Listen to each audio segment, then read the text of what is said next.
Meron hong panibagong pananambang na nangyari mga kabombo kung saan isa pong retiradong pulis ang sinasabi pong nasawi ho dito habang meron din hong isa pang sugatan. Ito hong kapamilya po or asawa nitong pulis na nasawi, retiradong pulis na nasawi.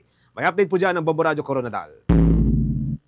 Nagpapatuloy ang investigasyon ng pulisya sa nangyaring pananambang patay sa isang retiradong pulis sa Barangay Simbo ng Puroco 4, Tupi, South Cotabato. Ito ay kinumpirma ni Police Lieutenant Richard Ho, Deputy Chief of Police ng Tupi PNP sa panayam ng Bombo Radio Coronadal. Ang biktima na si retired SPO3 Chodorico Babaw Bastan, 73 years old, retiradong pulis at residente ng Barangay Datalbab, Tiboli, South Cotabato. Ayon kay Ho, habang pauwi si Bastan at ang kanyang asawa gamit ang XRM na motor mula sa palengke, nasalubong nila ang mga suspek na nakasakay sa motorsiklo.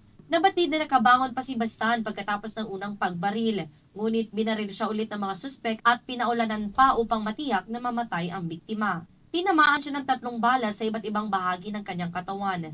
Ligtas naman ang asawa ng biktima sa nangyaring pananambang sa kanila.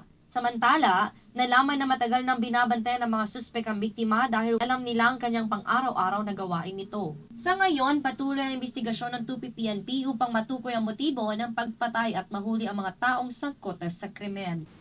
Sa lahat ng mga tao na alam natin na may nagalit sa atin, mag-ingat lang tayo. Tapos i-report natin kaagad sa kapulisan kung sino man yan sila para may record tayo na masubaybayan natin ang mga taong ito na may kagalit sa inyo para mabigyan ng hustisya at saka para maputol kung ano man ang balak nila sa inyo. Ang panawagan ni Police Lieutenant Richard Ho, Deputy Chief of Police ng Tupi PNP sa panayam ng Bombo Radio Coronadal. Yan ang ulat mula rito sa Bombo Radio Coronadal para sa Bombo Network News. Ito si Bombo Ella Villanueva para sa the #1 and most trusted radio network in the country, Bombo Radio Philippines. Basta Radio, Bombo!